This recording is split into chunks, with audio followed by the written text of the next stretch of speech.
सुखाची विरून गेली दुःखाच्या लागती झळा जगास परक्या कशा दाखवू हृदयीच्या लागल्या कळा सोबती सना कुणीच उरल आता हक्काच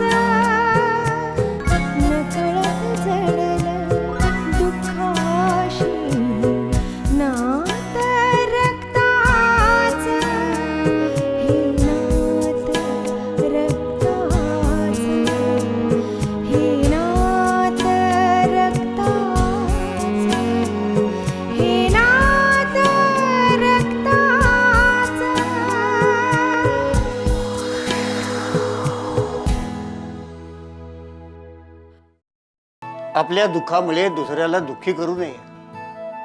दुसऱ्याला नेहमी आनंद देण्याचाच विचार करावा. आणि हो, एवढ्यात नोकरीची घाई करू नकोस. हे बाळ एकदाच होऊन जाऊ दे, मग पाहू. नाव नको काढूस तिचं. तिने फसवलं आपल्याला. फसवलं? अगं आई, काय झालं तुला? अशी काय बोलतेस तू? आणि अश्विनी वहिनी तर किती चांगल्या आहेत. सगळेच खोटे गुण निघाले तिचे. मला नेहाच्या लग्नाची काळजी नाही वाटत हो. माझी आशू HIV बाधित आहे, त्याची काळजी वाटते. ती माझी लहान बहीण आहे, तिला नाही कसं म्हणायचं? हो, पण तिच्यामुळे इतरांना घरातल्या HIVची बाधा होता कामा नये ह्याची काळजी घेतली पाहिजे मला. ए ऐक, चल मी वाढते तुला जेवायला. नको, मी वहिनीला सांगते. वहिनी,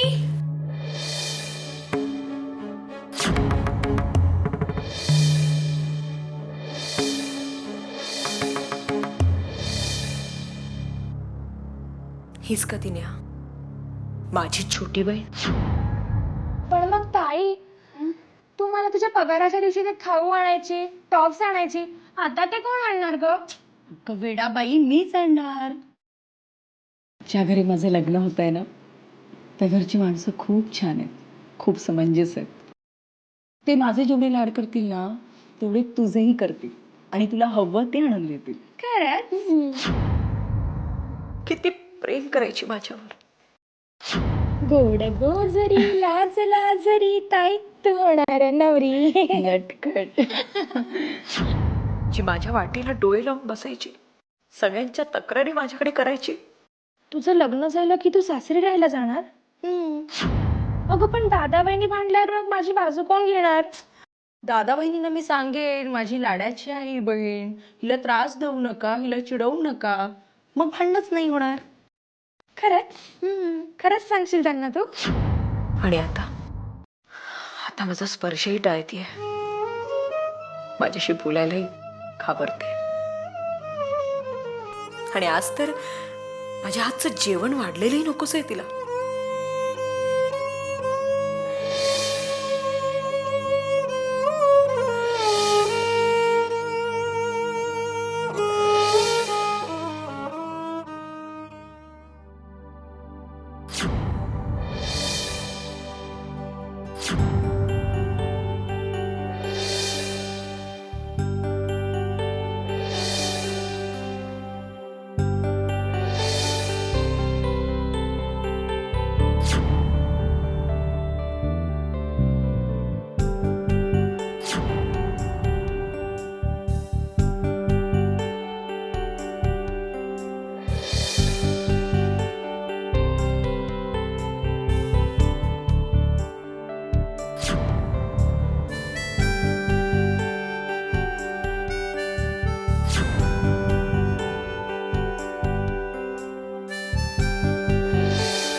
हे सगळं लग्नानंतर. हो का? सॉरी हा बाई. ई तू मला बाई म्हणालास? मग काय म्हणू? हे तू लेक्चरही बाईंसारखं दिसतेस आणि साडीत मुलगी ही बाईसारखीच दिसते, हो ना? तूच मला सांगितलं होतंस ना की आज साडी घालून ये म्हणून मी आज साडी नेसली. मला जर माहिती असतं ना तू अशी मस्करी करणार आहे तर मी साडी नेसलीच नसते, आली असली ड्रेसमध्ये. ओके सॉरी, चुकलं माझं. एक सांगू, खूप छान दिसतेस. अजून एक सांगू, काकूबाई दिसतेस. अरे अमे काय झालं? मी पाणी आणते थांब.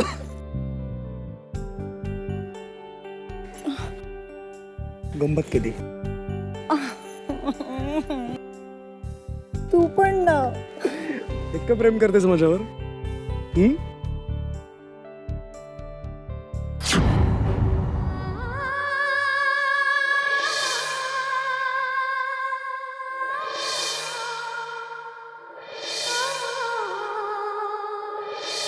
ते अमेय, आपण असं नुसतंच किती दिवस भेटायचं रे अजून? मला तुझा विरह आता सहन नाही होत. असं वाटतं की केव्हा एकदाचं लग्न होतं म्हणजे मी तुला 24 तास बघत बसेन. 24 तास? का? वेडी आहेस का? 24 तास? हा मी जर का तुझ्या डोळ्यासमोर असेल हा. तर मी ऑफिसला कधी जाऊ? अरे मी कुठलीही सिरियसली काही गोष्ट बोलले की तू असं मस्करी का करतो? तुझी मस्करी का करतो? मला सांग, मी 24 तास तुझ्या डोळ्यासमोर असेल तर मी ऑफिसला कधी जाणार? बाथरूमला कधी जाऊ? हा मेय, असं अशी बोलण्याची विचारण्याची ना पद्धत असते रे. आईला दादाशी बोलताना ऐकलं मी. आई म्हणत होते की या वर्षी माझं लग्न करायचं. अरे मग त्याच वेळी माझ्याबद्दल बोलायचं होतं ना. अच्छा, माझी हिंमत नाही झाली. नाही, डोंट वरी, मी दादाशी बोलेन, लवकरच बोलेन. तू दादाला घाबरतोस का रे? दादाला घाबरतो? तू काय मला प्रश्न विचारतेस ना की दादा ओरडतात का रे? तुमचा दादा म्हणजे विचारू नकोस तू. दादा म्हणजे रामाचा अवतार आहे. तो ना सॉलिड प्रेम आहे, माहितीये? असा दादा शोधूनही सापडणार नाही. अरे घाबरले होते ना मी किती. हे नात रक्ताचं. ए तुला एक छोटा भाऊ सुद्धा आहे ना? केतन, हा केतन. काय त्याचा प्रॉब्लेम आहे एक. काय झालं रे त्याला? तो आमच्या सगळ्यांचा खूप लाडका आहे.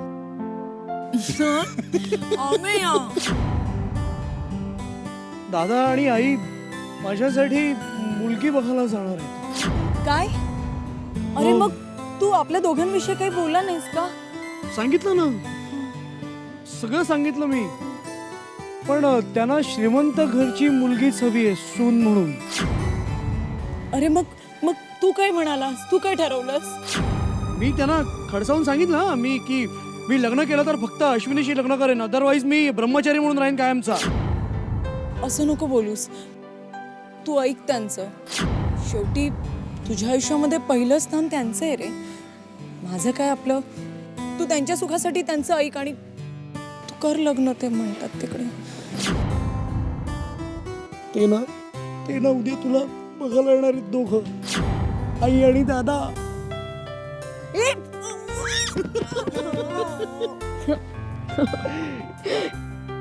ही अशी जीव घेण्या थट्टा कधी करू नकोस रे. हो हो. काय होतं? अरे किती घाबरले. घाबरलीस तू? खरं घाबरलीस तू? हो काय का आईसाहेब, पोरीची काळजी घ्या. तिचं काही चुकलं तर तिला सांभाळून घ्या. हो, असं काय करताय? अश्विनी आता माझी मुलगी आहे. मुलीचं चुकलं तर आई रागावते का? तुम्ही अजिबात काळजी करू नका. बाबा तुम्ही काळजी करू नका. अश्विनीला मी प्राणापलीकडे जपेन.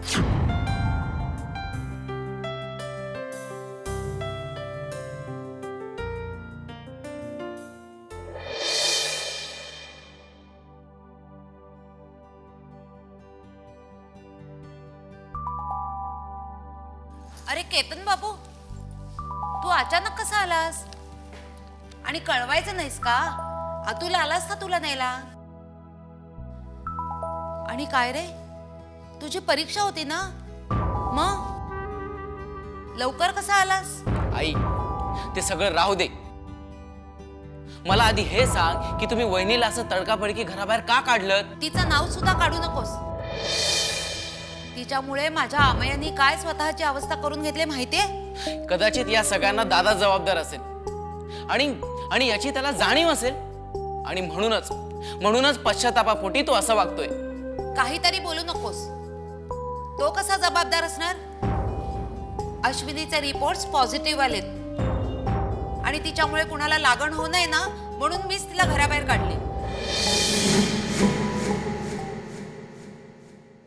देव तुझं भलं करो ग मुली.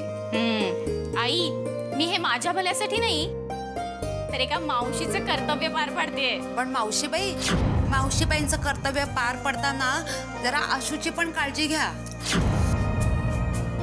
आणि हे बघ अश्विनी, रिक्षानी नका जाऊ. अगं रस्त्यात किती खड्डे असतात, त्यापेक्षा तुम्ही सरळ टॅक्सी करा. आणि हे बघ, बाहेरचं काही खायचं नाही बरं का? नाही खाणार बाहेरचं आम्ही. बरं मग आम्ही येऊ आई? हो, नीट ये पण नीट काळजी घे बरं का? हो हो, हां चला येते. सावकाश जा ग. आणि बरं झालं माहितीये का, वेळेत नाव विचारलं. सोपा चल ए मी इथे. मी इथे. प्रियंका, किती दिवसाने आलो ना इथे. अगं दिवसांनी काय, वर्षांनी आलो. केवढी वर्ष झाली आपण लहानपणी बघ ना, एकमेकींचे. एकदा हात पकडून झोका घेऊया. बघ ना. चल चल. बघा, पडू आता कदाचित. नाही सांभाळून.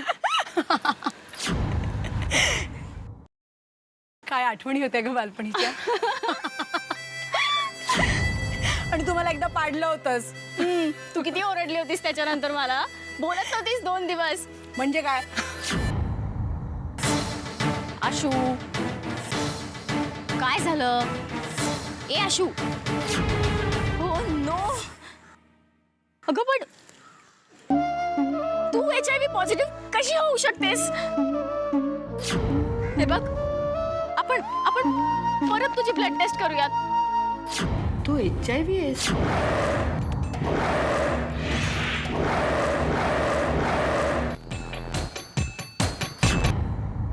मी HIV कसं शक्य? अगं हे रिपोर्ट सांगतायत की तू HIV आहेस. हे रिपोर्ट चुकीचे नाही का हो असू शकत? नाही, एवढा हलगर्जीपणा आमच्याकडून होत नाही.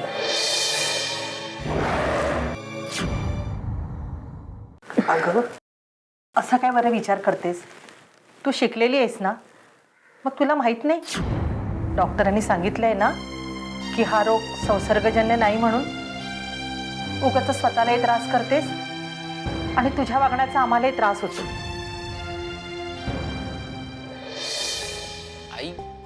आई, मला तुझ्याकडून ही अपेक्षा नव्हती ग. किती प्रेम करायची तू आशू वहिनीवर. केतन, तू नको काळजी करू. अमेयचं आपण दुसरं लग्न लावून देऊ. माझी चुलत बहीण कादंबरी आहेच ना लग्नाला तयार. वैशाली, गप्प बस जरा. अरे केतन, तू अचानक कसं आलास? मला इन्फॉर्म केलंस तसं मी आलोच तुला पिकअप करायला. दादा, मला आणायला आणि सोडायला मी काय आता लहान राहिलेलो नाहीये. आणि मला आणायला किंवा घ्यायला येणं हे महत्वाचं नव्हतं. महत्वाचं हे होतं, तू घरात असताना वहिनी घर सोडून गेलीच कशी. आणि आणि तू तिला का नाही थांबवलंस? तू का आईला कन्व्हिन्स नाही केलंस? सांग ना की तू असताना हे सगळं घडलंच कसं? केतन ती वेळच तशी होती. माझाही नाईलाज झाला. नेमकं त्याच वेळेला अश्विनीचे बाबाही इथे आले होते. त्यांना हा सगळा प्रकार कळल्यानंतर त्यांनी अश्विनीला त्यांच्यासोबत नेलं. अरे दादा, अमेय दादाने तुला रामाची उपमा दिली होती ना, आणि या रामानेच आपल्या वहिनीला वनवास घडवला. हे नात रक्ताचं माझा तर विश्वासच बसत नाही या साऱ्यांवर. अरे दादा, तुम्ही सर्वांनी त्या वहिनीसमोर अशी परिस्थिती निर्माण केली की तिला घर सोडून जाण्याशिवाय काही पर्यायच उरला नाही रे. माझं चुकलं. मी अमेरिकेला जायलाच नको होतं. म्हणजे तू काय केलं असतंस? मी आधी अमेय दादाची HIV टेस्ट करून घेतली असती आणि नंतरच निर्णय घेतला असता. आणि मला पूर्ण खात्री आहे की अमेय दादाच HIV पॉझिटिव्ह असणार. केतन, तरी अंदाज बांधू नको. अमेय तुझा मोठा भाऊ आहे हे लक्षात ठेव. केतन, जरा जास्तीच बोलतोयस हं तू. अमेरिकेला गेलास म्हणून काय जास्ती अक्कल आली वाटतं तुला? तुझ्या मोठ्या भावाबद्दल असं बोलूच कसा शकतोस तू? आई, एक तर मी डॉक्टर आहे आणि तुझ्यापेक्षा जास्त मी त्याला ओळखतो. कारण समज आल्यापासून जास्तीत जास्त मीच त्याच्या जवळ असायचो. म्हणजे तुला अशी काय जास्ती माहिती आहे त्याच्याबद्दल? आई, दादा, मी आता लहान राहिलेलो नाहीये. मलाही आता सगळं कळतं. लग्नापूर्वी अमेय दादाची अनेक प्रेम प्रकरणं होती. तुला कसं माहित? दादा, तो विसरतोयस.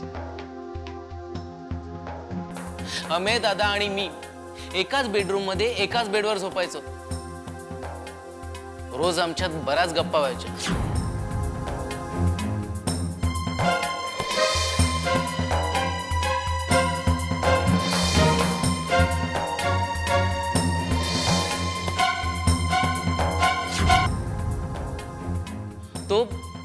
तो बोलण्याच्या ओघात कुठल्या क्लब मध्ये कुठल्या पब मध्ये जायचं आहे मला सगळं सांगायचं. प्रत्येक वेळी त्याची वेगवेगळ्या मुलींशी ओळख, नंतर होणारी मैत्री आणि मैत्रीचं रूपांतर प्रेमात व्हायचं. या दरम्यान दादाची ओळख वहिनीशी झाली.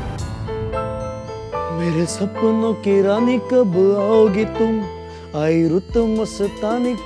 ये ना, आता किती दिवस झाले भेटलो नाही होत आपण. फोनही करत नाहीस तू. चलिया तू चलिया चलिया तू चलिया फोटो दे. चलिया जास्त आगाऊपणा तू करू. चलिया जास्त आगाऊपणा करू नकोस. फोटो दे. फोटो दे मला. फोटो दे मला. फोटो दे ना. घे घे. फालतूगिरी चाललीये. मी दमले, मला फोटो दे. दमलास? एवढा दमला? हो. बरंच दमवलेलं दिसतं या मुलीने. कोण रे? तुला काय करायचं? कशाला चौकशा करतोस एवढ्या? चौकशा म्हणजे माझ्या माहितीसाठी. हो हो. एक गोष्ट लक्षात ठेव, मी तुझा मोठा भाऊ आहे. कळलं ना? नीट वागणार. ठीक आहे, मग मी हा फोटो आईला दाखवतो. ए बाबा, प्लीज मला माफ कर, मी तुझ्या पाया पडतो. कळलं ना? फोटो दे. अरे पण दादा, तू एवढाच बोललास ना की मी तुझा लहान भाऊ आहे म्हणून, तरी तू माझ्या पाया पडणार? हो, हा. गरज आहे. तुला एक म्हण माहितीये का? कुठली रे? अल्ला हरी गाढवाचे पाय धरी. माहितीये ना? तुला पण एक म्हण माहितीये का? कुठली? सो चुहे खाके बिल्ली हज को चली. म्हणजे ना की आजपर्यंत एवढ्या मुलींची प्रेम प्रकरण केल्यानंतर शेवटी तू ही मुलगी फायनल केलीस. हो ना? हो. हो ना आणि वहिनी त्याच्या प्रेमाच्या जाळ्यात फसली गेली आणि दादानी मिडल क्लास चांगल्या घरातली आणि सुसंस्कृत मुलीशी लग्न केलं. म्हणजे केतन तुला म्हणायचंय काय? थांब दादा, आधी मला पूर्ण बोलू देत. अमय दादाच्या अशा बिनधास्त वागण्यामुळेच त्याला HIV ची लागण झाली असेल आणि त्याच्यामुळेच वहिनी HIV पॉझिटिव्ह झाली असेल. केतन तरी अंदाज बांधू नकोस. अमेय तुझा मोठा भाऊ आहे हे लक्षात ठेव. होय, पण दादा याच भावामुळे एका निष्पाप मुलीचा बळी गेलाय. अरे दादा, किती किती आनंदाने ती या घरात आली होती. नवीन संसाराची तिने सुखस्वप्न पाहिली होती आणि तुम्ही सगळ्यांनी तिच्या स्वप्नांचा अक्षरशः चक्काचूर केलं. वहिनी, वहिनी मला माफ कर वहिनी. या सत्याचा पूर्ण शोध घेऊन मी तुला न्याय मिळवूनच देईन वहिनी.